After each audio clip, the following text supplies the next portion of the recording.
As I walk the halls of the grocery store, it's not hard to understand why I have a food addiction.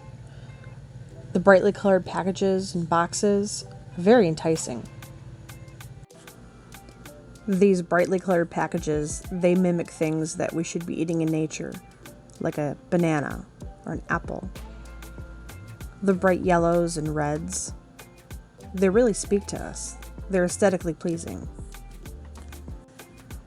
Oh, and cheap. I forgot to mention cheap. They're very easy on your pocketbook. And that makes it really easy to justify.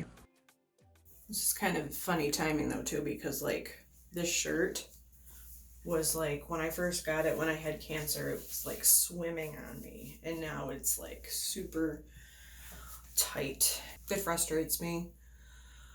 I never thought I'd find myself here again, but here I am. I don't even recognize this person in the mirror anymore. I don't feel the way she looks. I think I've recorded like 15 different day ones, and then that's as far as it's gotten. If you know anything about addiction, you know that you gotta hold yourself accountable, right? And this video is to hold myself accountable. It's day one. And you can like see it in my skin. I look so tired, and I'm red, and I'm dry, and I'm exhausted, and I don't want to do this anymore. I don't want to live this way anymore. I'm not going to. I mean, if I can't be accountable to myself, can I be accountable to people watching this? Maybe. So I'm getting ready to go to the store.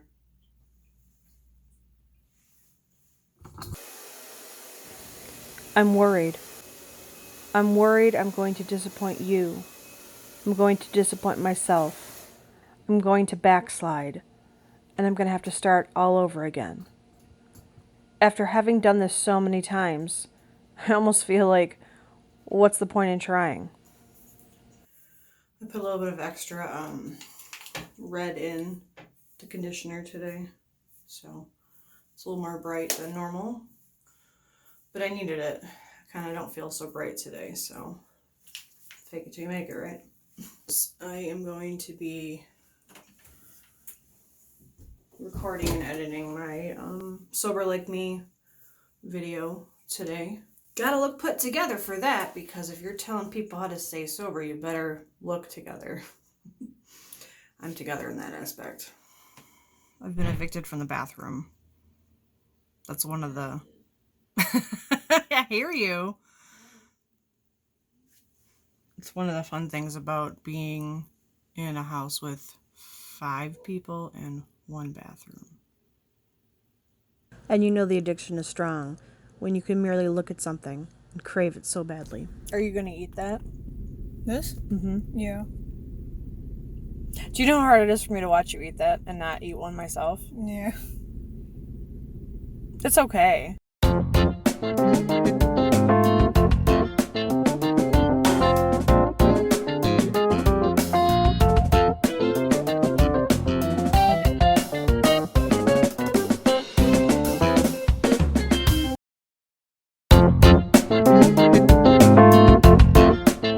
So one of the motivations for doing this is like,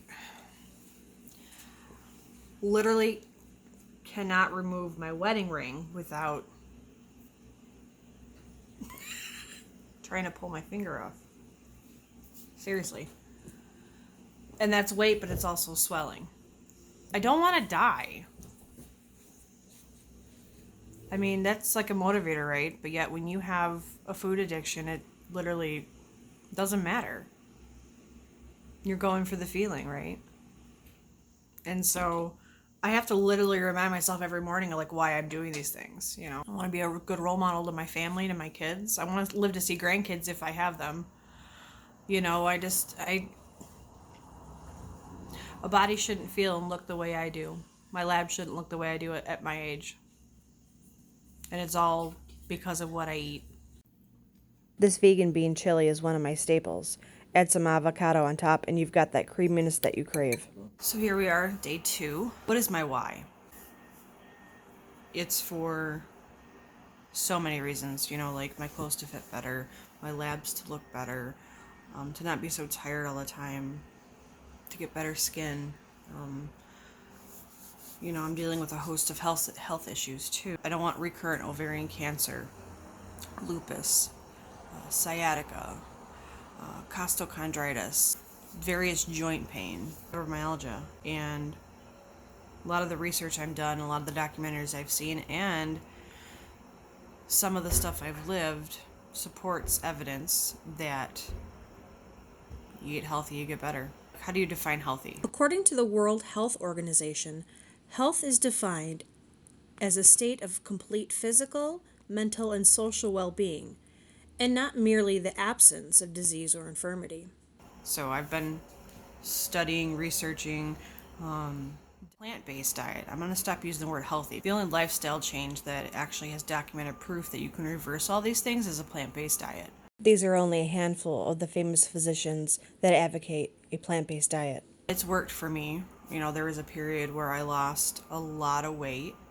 And then I always say, yeah, and then I found out I had cancer. But, I was kind of thinking back on that and I realized, there's a chunk missing in that story. And I just kind of forgot about that. So what I forgot is that, I went whole food plant-based and I lost like 40 pounds within like a few months. Like, yeah, it was rapid.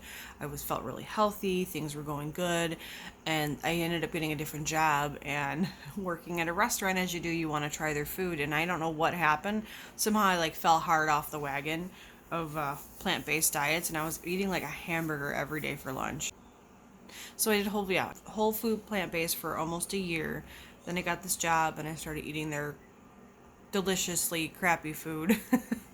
and then 4 months into eating that deliciously crappy food, I developed ovarian cancer rapidly within like 6 weeks because I had a gallbladder removal, probably because I ate all that nasty meat.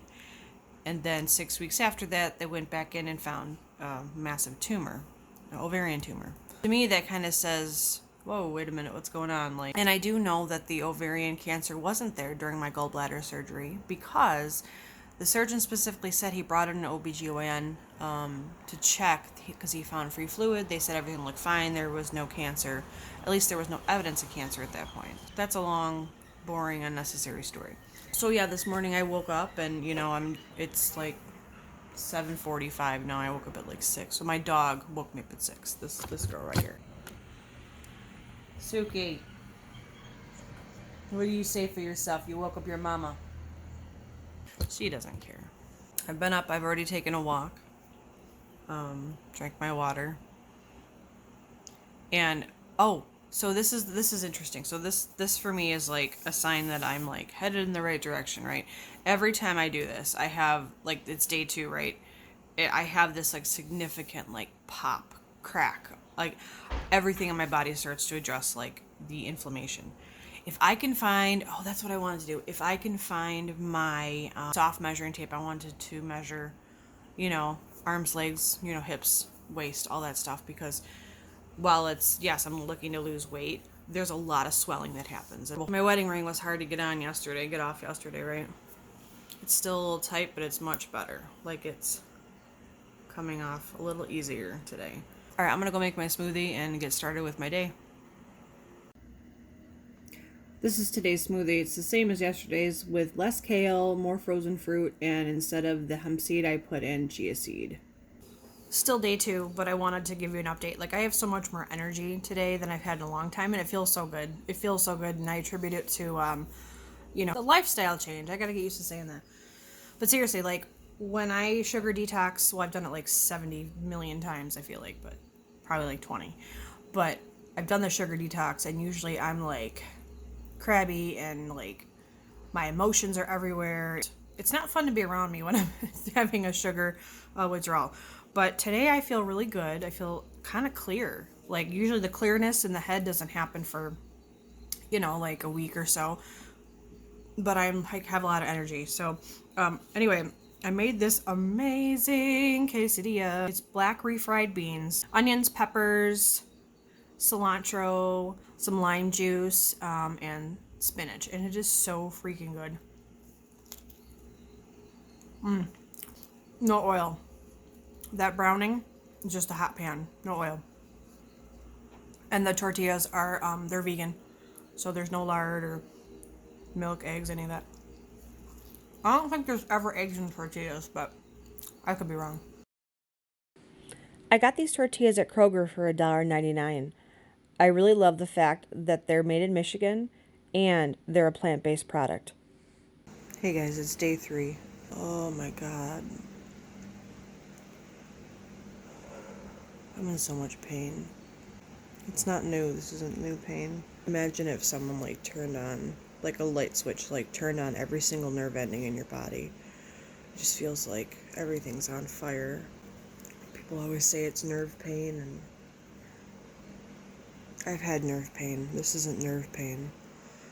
Like, I want to call it like vascular pain. Like, I don't even know. It hurts so bad.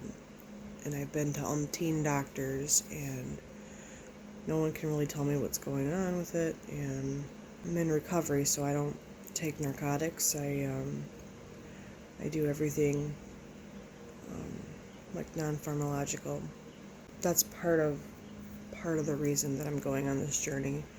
When I did plant-based diet, no sugar, the pain was gone. Today it's really bad. So I'm going to do what I normally do, which is get on a heating pad and do some stretches, take a shower, like a warm shower, and then put lidocaine patches everywhere. And then I go to work. I guess this is encouragement, that I know that I get up every day when I have pain, which is most days, and I get up and do what I gotta do. But I'm up a lot earlier so that way I can take care of myself, and I think that's really important. Anyway, hopefully I'll feel better later and I'll be able to record something, so. Much later. I'm about to take my measurements, but Should I wear a tank top? You'll notice the difference more if you do. I know what I have to do. But I'm not prepared for it. But I'm all in, so here it goes. This is a pretty bold move for me. I've never even been photographed in a bathing suit before. As I'm seeing this, it's clear to me how much denial I've been in. Enter measuring montage.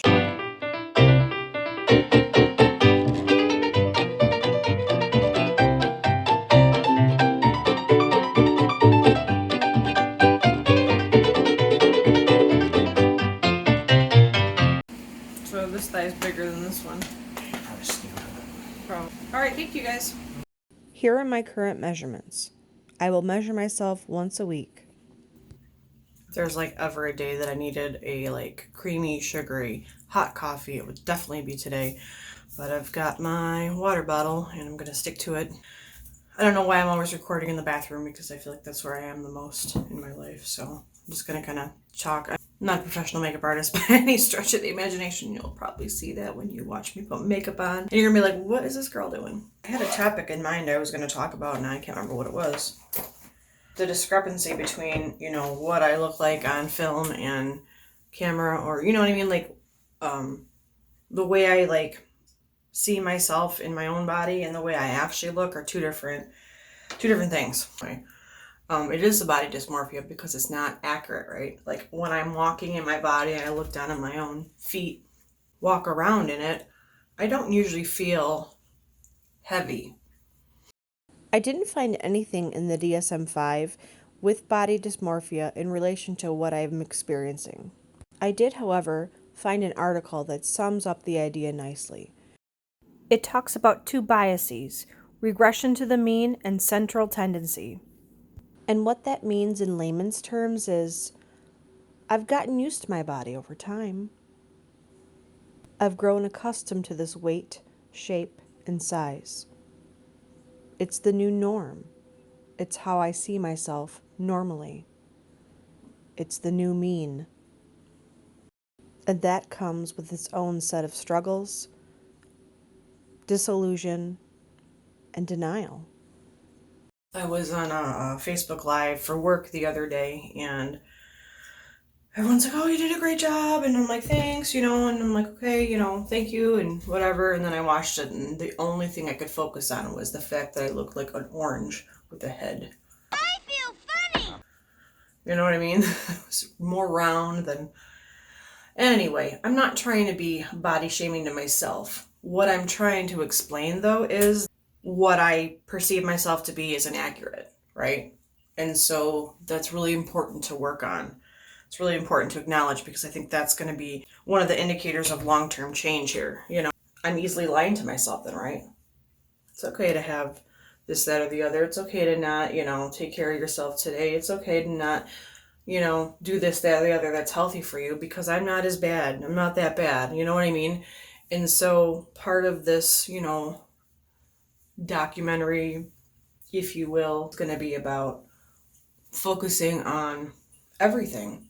Not just my perception versus what I look like, but like my labs, how I feel, my size, just everything. There's a huge disparity in what I look like in my own head versus what I actually look like.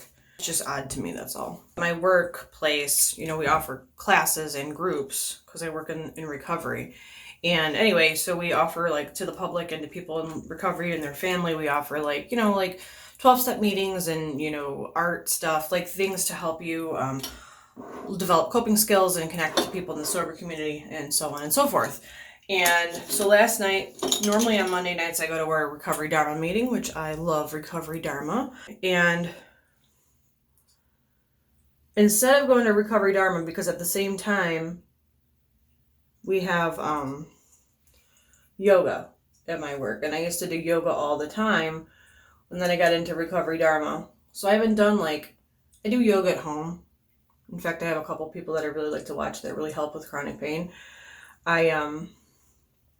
Anyway, I haven't done an actual yoga class with an actual yoga instructor, in a while. It was so good. And I'm in so much pain today, but it was good. It's, you know what I mean? The downward dog. I know it's such a cliched, phrase, downward facing dog, but for real. It really loosens me out. It really, really does. I woke up in pain, which is that is not from the yoga. That is just from me detoxing from sugar and the fact that I have chronic pain every day. They're unrelated. I've been seeing a lot of symptoms that, I have metabolic syndrome, and that's very disheartening to me. It's not something you want to have, obviously. And I think, if I remember, let me think back to nursing school here. If I remember correctly, metabolic syndrome it's high blood pressure,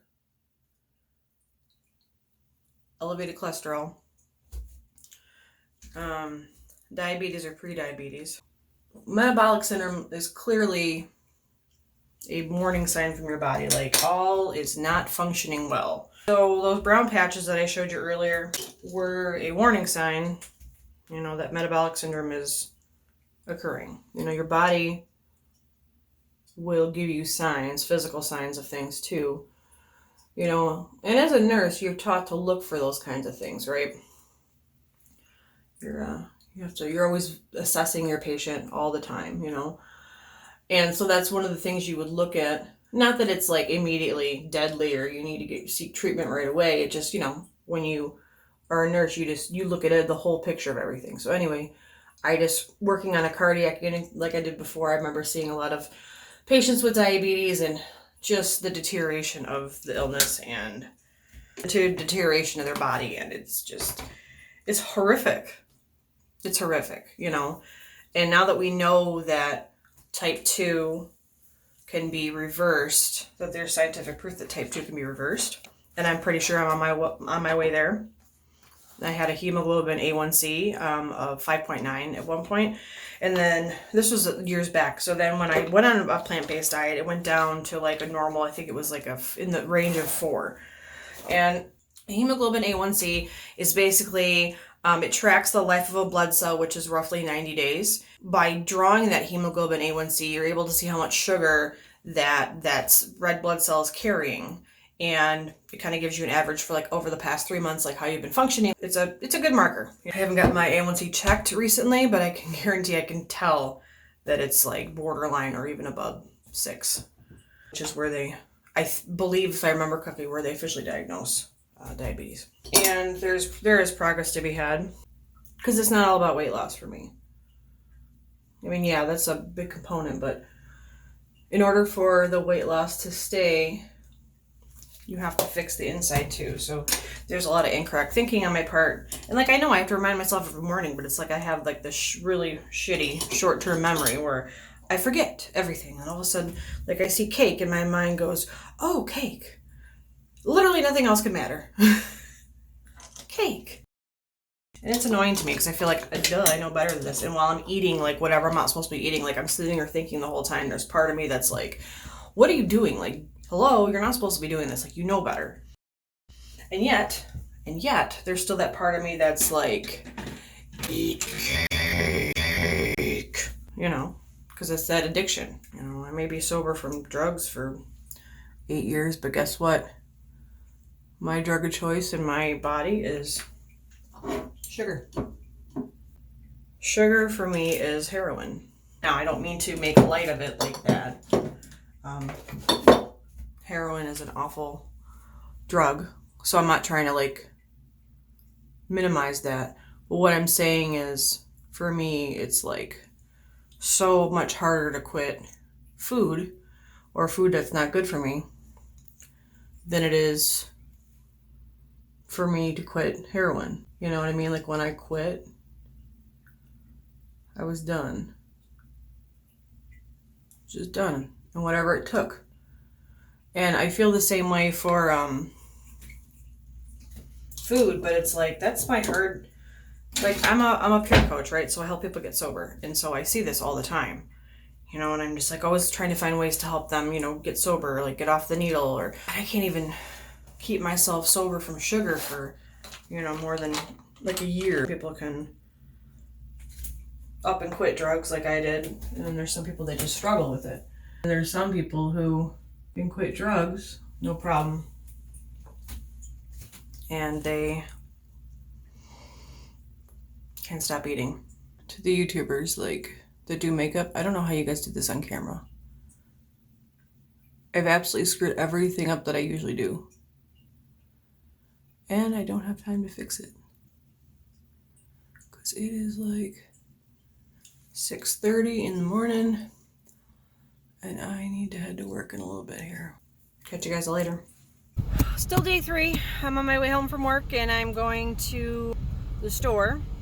My husband suggested breakfast for dinner, which is a challenge for me because I love breakfast and there isn't, like, what he wants to cook, there isn't a lot for me to eat. So I'm going to have to figure out how to modify, like, the breakfast. Like, you know, it's like the basic, you know, eggs, hash brown, sausage, toast, and there's nothing in there that I could eat except for maybe potatoes that are dry, no butter.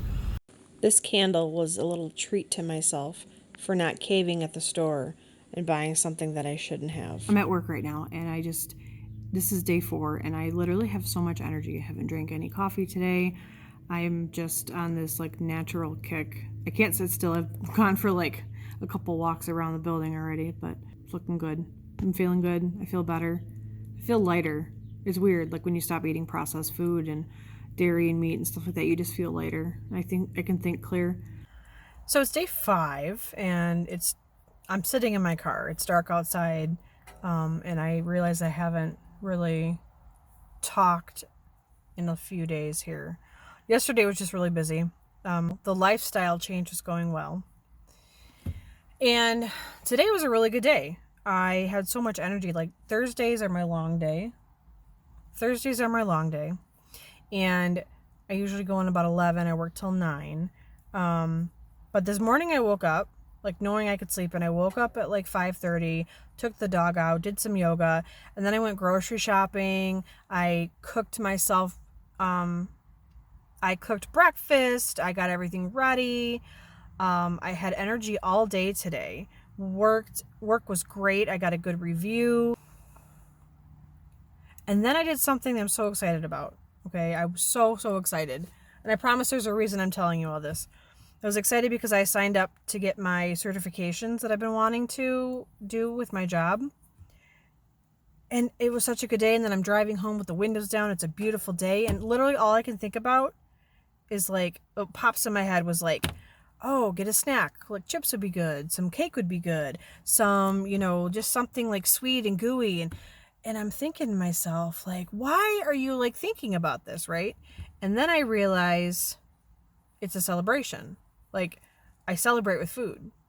So in my Dharma recovery that I do for my addiction recovery, we talk about sitting with the feeling, like not judging the feeling, not criticizing yourself for having the feeling, but sitting with the feeling.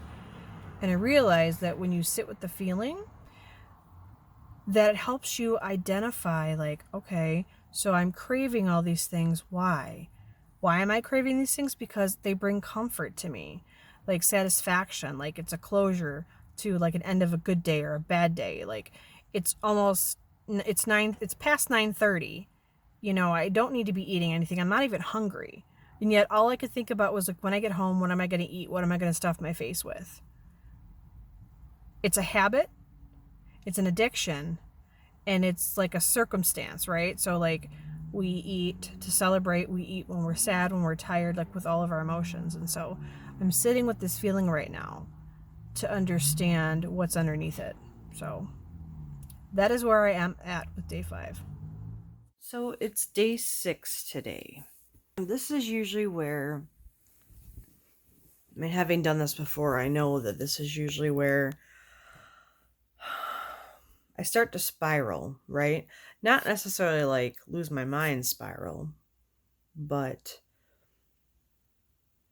the stress starts coming back into my life. And then my automatic go-to is like, oh, I want to soothe with eating, or, I want some ice cream, or I want, some chips, or I want, like mashed potatoes with like butter, like comfort food, right?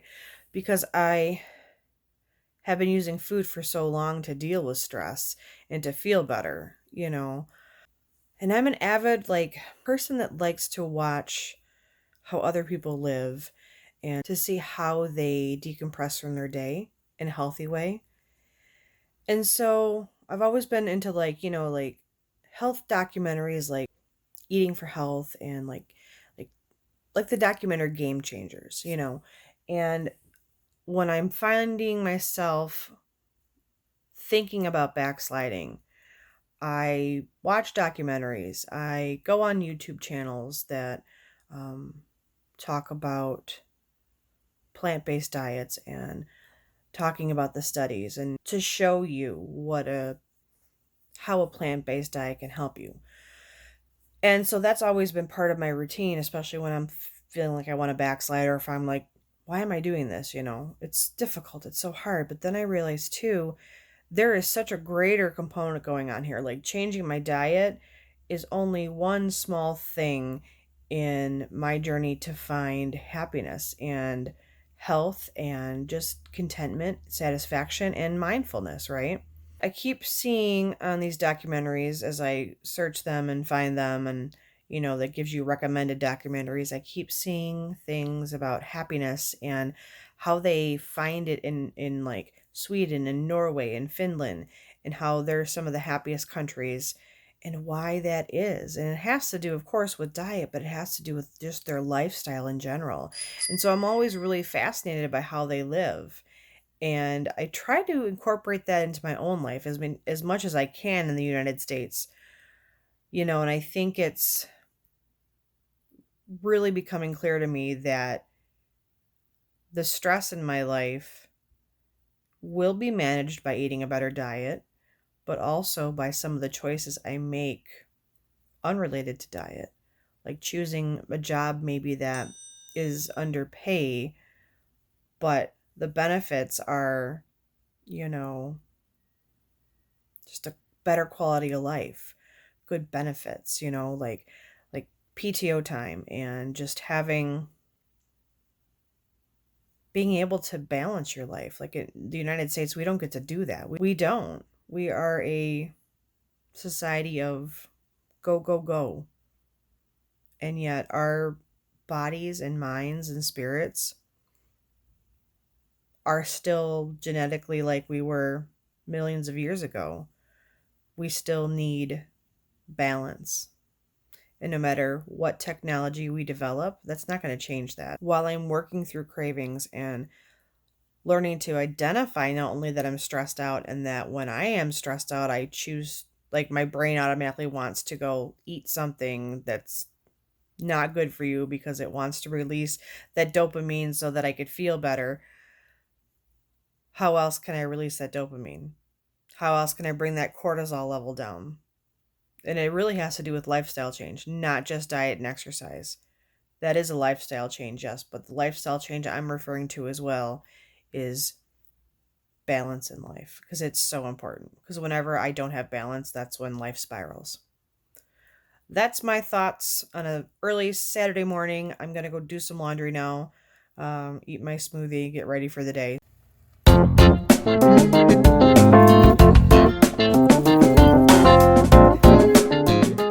Well, it's day 7, and I am feeling very much under the weather from getting my COVID vaccine, which I don't know. I've heard a lot of people are having that trouble, so I think that that's normal. So I've been pretty weak, so physically. But anyway, it's day 7, and made it through the first week. I'm kind of proud of myself actually for not giving in at all, which usually I do. I mean, I've had a lot of temptation and a lot of cravings and a lot of wanting to emotionally eat, but I've learned a lot about myself this week. So I kind of wanted to talk about that. What have I learned? Well, I've learned that I'm in a hurry. Well, and I kind of knew that. I'm in a hurry to get things done, and I don't know where that comes from. It probably comes from our society in America, just being on the go all the time. And the more you do, the more productive you are seen as. Something I don't really care for, but here we are. But the reason I bring that up is because I noticed that when I do snack on something, and now that I'm not snacking on, processed foods and things like that, the urge to want to like shove as much into my mouth and in my body as possible, that urge is still there. And go ahead and try that with like raspberries or almonds or something like that, because it's hard to do. And that's the reason I caught myself doing it. I was like, oh my gosh, like I'm like trying to shove this food down, and it's such a habit to do that to realize what I'm doing, I'm like, wow, it's really bringing about some mindfulness in the way I eat. I've learned that I rely on food a lot for everything. I wasn't just using it to eat, to maintain, health.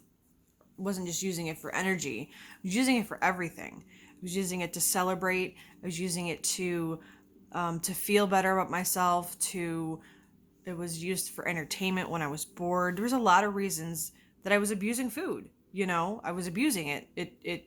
You're not supposed to do food is for a specific purpose, right? You're supposed to sit down and enjoy and actually taste what you're eating. And a lot of times with processed food, you do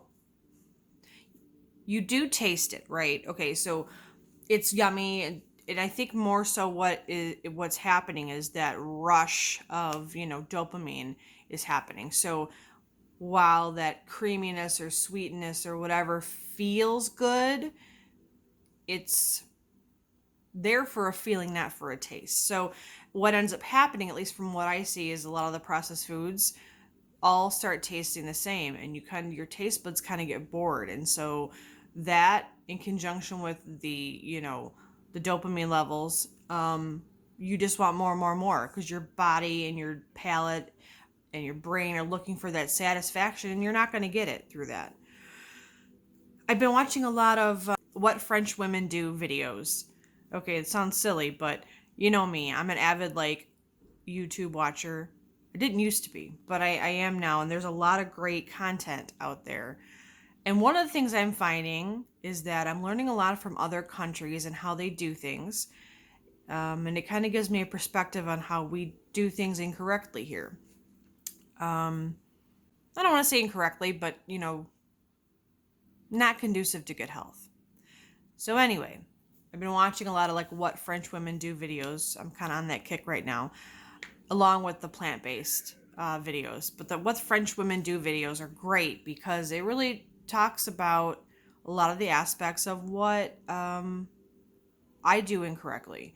And so to see that confirmation has really been very helpful. So at the beginning of my video, I talk about how processed food is so much cheaper. Processed food is cheaper, but I kind of think of it this way. So if I were to buy a bag of chips for like, let's say $3.50, or if I were to buy a bag of apples for $3.99, that bag of chips is going to last one, maybe two sittings, for somebody like myself who likes to just eat and eat and eat, right?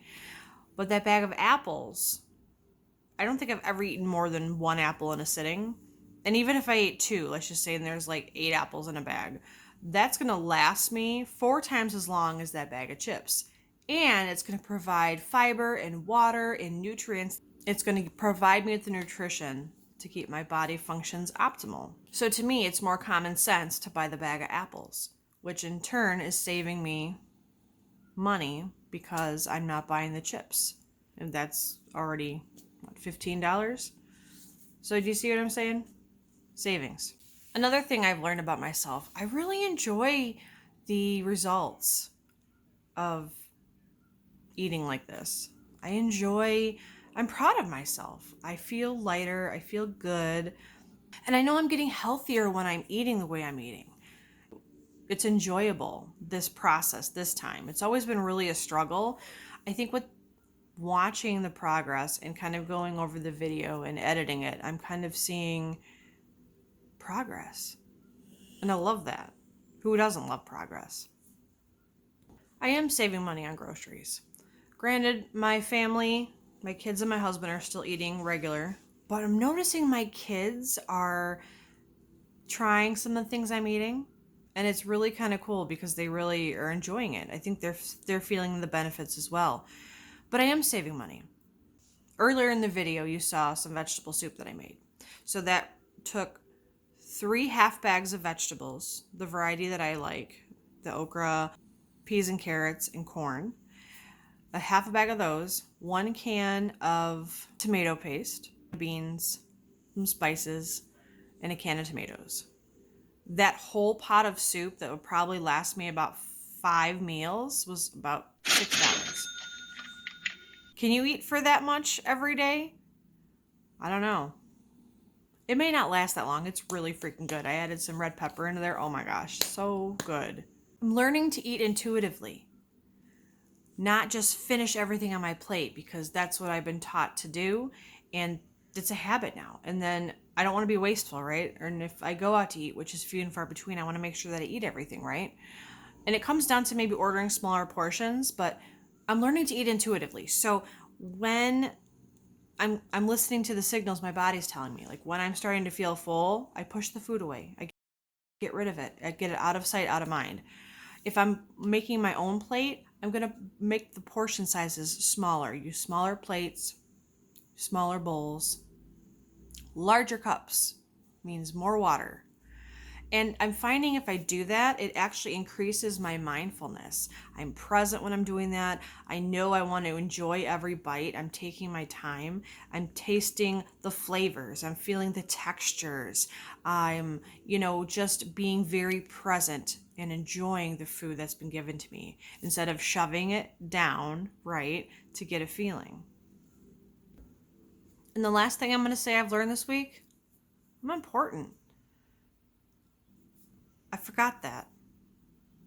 Silly. Okay. But I'm worth the time that I'm taking. I'm worth the struggle and the pain and the uncertainty. And I'm worth all the good stuff. I'm worth the health. This is something that I've needed to take time for so long. I've been putting it off, or starting and stopping and starting and stopping, that I kind of got into the habit of, I don't even know why I'm doing this whole food plant-based diet anymore because it's not working. It's because I wasn't giving it the opportunity it needed.